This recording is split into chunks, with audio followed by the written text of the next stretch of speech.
Get ready. Start. Sir, I consider it a privilege to place this recommendation of the Lok Sabha before the honorable members of this House. The motion for reference of the Constitution Amendment Bill was adopted almost unanimously by the Lok Sabha. So, this recommendation has the backing of more than 97% of the members of the Lok Sabha. The motion for reference of this bill, which is of more than ordinary importance, was made by the Prime Minister himself. He dealt with this subject in his own lucid and inimitable way in his opening and concluding speeches.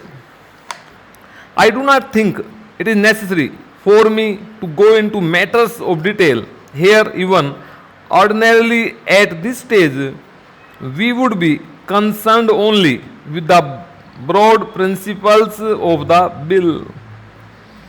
It has already been discussed at great length in the other house.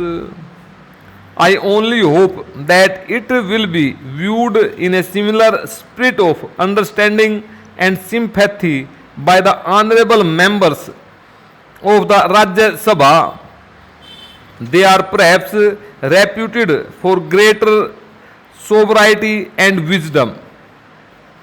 Sir, I fully realize that the amendment of the Constitution stands entirely on a different footing from any alteration of the municipal or domestic laws of administration.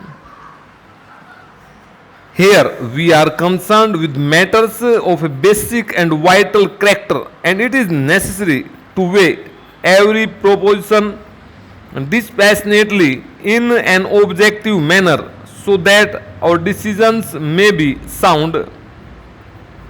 Our constitution was framed by the choice of the chosen in our land.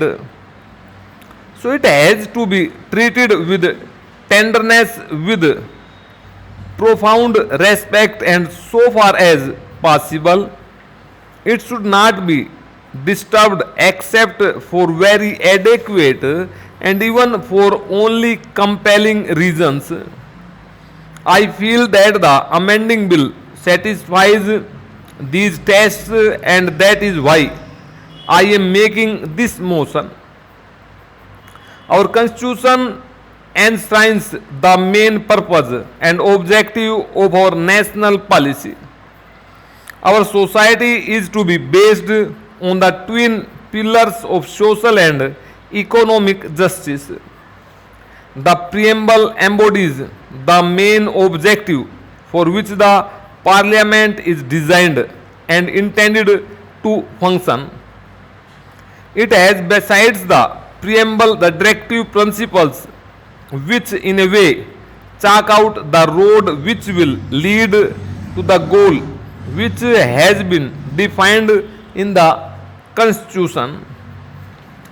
Still, in greater detail, we have also certain fundamental rights which are equally entitled to every consideration and regard.